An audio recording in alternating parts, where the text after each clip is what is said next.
بسم اللہ الرحمن الرحیم۔ آج کا ہمارا موضوع نمرود کا انجام، کہ نمرود کی موت کیسے ہوئی، ایک مچھر کے ذریعے نمرود کا انجام کیا ہوا۔ جب حضرت ابراہیم علیہ السلام کو آگ میں پھینکا گیا تو فرشتوں نے حضرت ابراہیم علیہ السلام کے بازو پکڑ کر نہایت آرام کے ساتھ بٹھا دیا۔ اس وقت رضوان نامی فرشتے نے جنت سے ایک خوبصورت لباس لا کر آپ علیہ السلام کو پہنایا۔ حضرت ابراہیم علیہ السلام کے ارد گرد ریحان، سبزے اور شگوفوں کا عجیب و غریب خوبصورت باغ بنا دیا اور وہاں شیریں چشمہ جاری ہو گیا۔ حضرت ابراہیم علیہ السلام پر پروردگار عالم کا فضل و کرم ہو گیا۔ حضرت اسرافیل علیہ السلام ہر صبح شام خدا کے حکم سے لذیذ قسم کا کھانا جنت سے پہنچاتے۔ کمال خوشی اور بے غمی کا وقت گزرتا۔ 7 روز کے بعد نمرود نے سمجھا کہ آگ بجھ گئی ہوگی۔ اونچے محل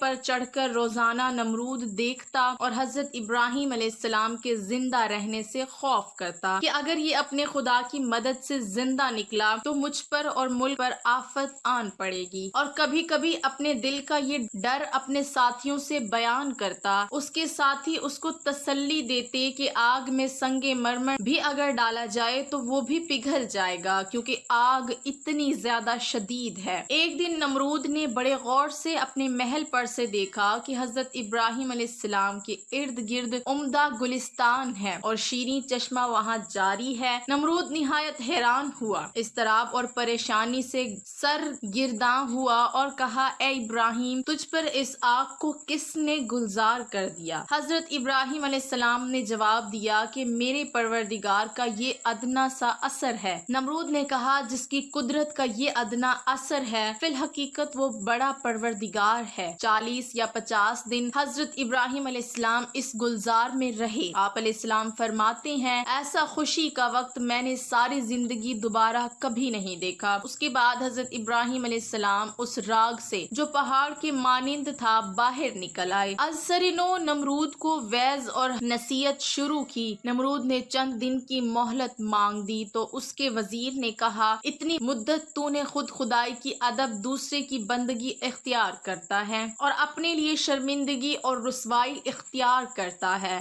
آخر کار نمرود نے حضرت ابراہیم علیہ السلام کے سامنے انکار کر دیا اور کہا، میں تیرے رب کی رضا کے واسطے کئی ہزار گائے، بکریاں اور اونٹوں کی قربانی دیتا ہوں۔ تم اپنے پروردگار سے کہہ دو کہ وہ مجھ سے انتقام نہ لے۔ حضرت ابراہیم علیہ السلام نے فرمایا کہ ایمان کے بغیر قربانیاں قبول نہیں ہوتی، پھر بھی تیرے واسطے دوزخی ہوگی۔ آخر کار حضرت ابراہیم علیہ السلام نے فرمایا، اتنی بڑی بادشاہی خدا نے تجھے دی اور مجھے خدا نے تیرے واسطے نبی بنا کر بھیجا، مجھے آگ سے بچا کر ایک معجزہ تجھے دکھایا، مگر پھر بھی تو کفر سے باز نہ آیا۔ اے نمرود، جس بادشاہی اور طاقت پر تمہیں غرور ہے، اس کو ختم کرنے کے لیے میرے پروردگار کا ادنا سا لشکر ہی کافی ہے۔ نمرود نے کہا، دنیا میں میرے علاوہ کوئی بادشاہ نہیں اور میری بارگاہ کے علاوہ کوئی بارگاہ نہیں۔ اگر آسمان کی بادشاہ کی فوج ہے تو اسے کہہ دو کہ مجھ پر اپنی فوج مسلط کر دے، میری حشمت اور لڑائی کا تماشا کرے۔ تب حضرت ابراہیم علیہ السلام نے دعا کی۔ دعا کے بعد حضرت جبرائیل علیہ السلام آئے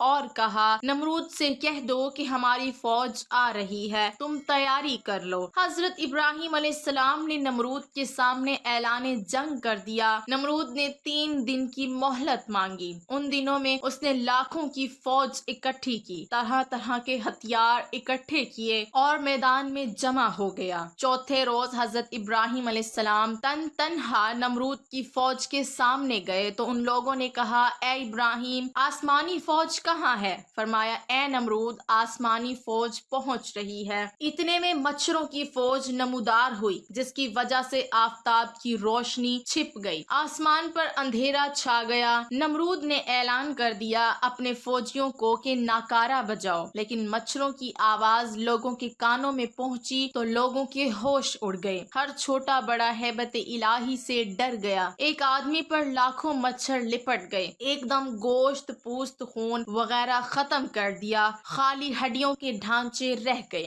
آدمی، جانور، ہتھیار سب ختم کر دیے۔ نمرود بھاگ کر اپنے محل میں اپنی عورت کے پاس جا بیٹھا، لیکن اتنے میں ایک لنگڑا مچھر دکھایا، نمرود نے اپنی عورت کو دکھایا کہ اس جانور نے لشکر کو تباہ کر دیا ہے۔ اسی اثنا میں وہ مچھر اس کی ناک میں گھس گیا اور دماغ کو چاٹنا شروع کر دیا۔ نمرود ہتھوڑوں سے خود کو مارتا، محل کے گرد دیواروں سے اپنا سر پیٹتا۔ وہ بادشاہ جس نے خدائی کا دعویٰ کیا تھا، وہ بادشاہ جو ساری دنیا کا بادشاہ تھا، وہ بادشاہ جس نے ساری دنیا پر ظلم ڈھائے تھے، آج اس بادشاہ کا یہ حال تھا کہ جب تک اس کے سر پر جوتے نہ پڑتے اس کو قرار نہ آتا۔ جب دربار میں جاتا تو ہر درباری کا یہ معمول بن گیا کہ اپنے جوتے اٹھا کر اس کے سر کو پیٹتا۔ سر کو پیٹنے سے اس کو چند لمحوں کے لیے قرار آ جاتا، لیکن اس کے بعد مچھر دوبارہ اس کے دماغ کو چاٹنا شروع کر دیتا۔ وہ چیختا چلاتا محل کی دیواروں سے اپنا سر پیٹتا، ہتھوڑوں سے اپنے سر کو پیٹتا، لیکن قرار نہ آتا۔ آخر 40 دنوں تک اس عذاب میں رہنے کے بعد اس کی موت ہو گئی اور وہ جہنم رسید ہو گیا۔ تاریخ پر اگر نظر دوڑائی جائے تو جن بادشاہوں نے،